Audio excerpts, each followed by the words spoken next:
la un nou tutorial pe acest canal, Lista Channel. În primul rând vreau să vă rog să rupeți butonașul de subscribe și de like și să apăsați pe clopoțel ca să fiți notificați de fiecare dată când postez ceva nou pe canalul meu de YouTube. Acum vreau să vă adresez o întrebare. Pentru telefoanele de la Samsung nu există funcția Retrato care este la iPhone. Și noi ne-am dorit ca să avem și noi această funcție. Pentru cei care nu știu, Retrato este o funcție a telefoanelor de la iPhone care te ajută ca să ieși în evidență în poze, adică fundalul ți-l blurează puțin.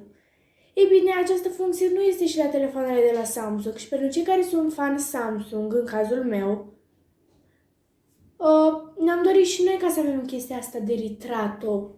Deci mie la iPhone, urăsc iPhone-ul, mie nu-mi place deloc.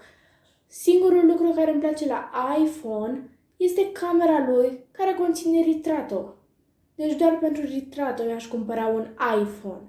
Ei bine, n-am de ce să irosesc banii pe un telefon care nu-mi place, așa-i?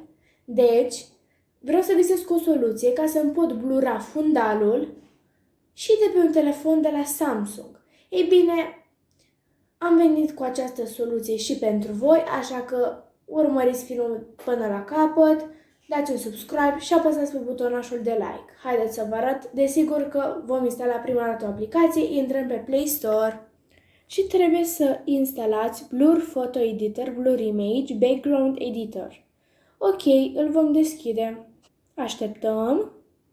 Va apărea o reclamă, dați close. Ok, acum trebuie să dăm pe Start. Iar aici avem mai multe opțiuni cu colaj sau alte chestii, însă noi vom merge pe opțiunea Blur și vom da pe Start Now. Vă va da în galerie și trebuie să vă alegeți o poză, dați click pe acea poză, vă va apărea o reclamă, dați pe X și acum puteți blura poza. După cum vedeți, aici sunt niște opțiuni. Trebuie să dați aici pe blur ca să puteți să blurați. Și pur și simplu blurați cu degetul, adică așa. În locul în care vreți să blurați, pur și simplu dați așa cu degetul. După cum vedeți aici e neblurat și aici am blurat eu. Puteți face asta la orice poză vreți voi.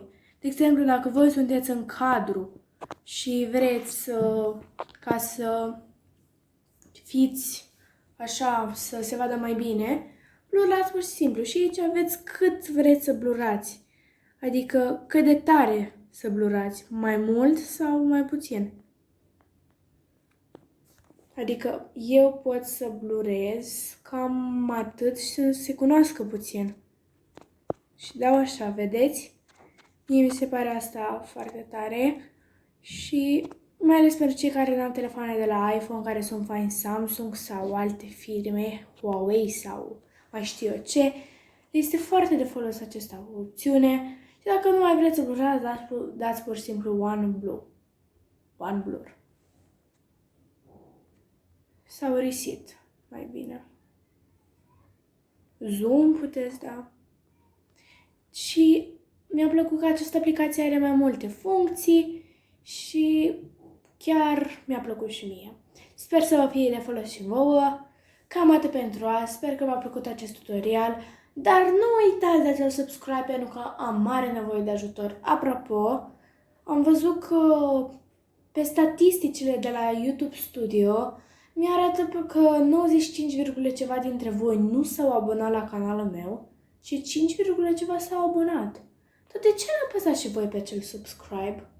Haideți, vă rog, ca să apăsați și voi pe acel subscribe, să fim o comunitate mare și unită. Vă rog frumos din tot sufletul, Lisa vă pupă, ceau!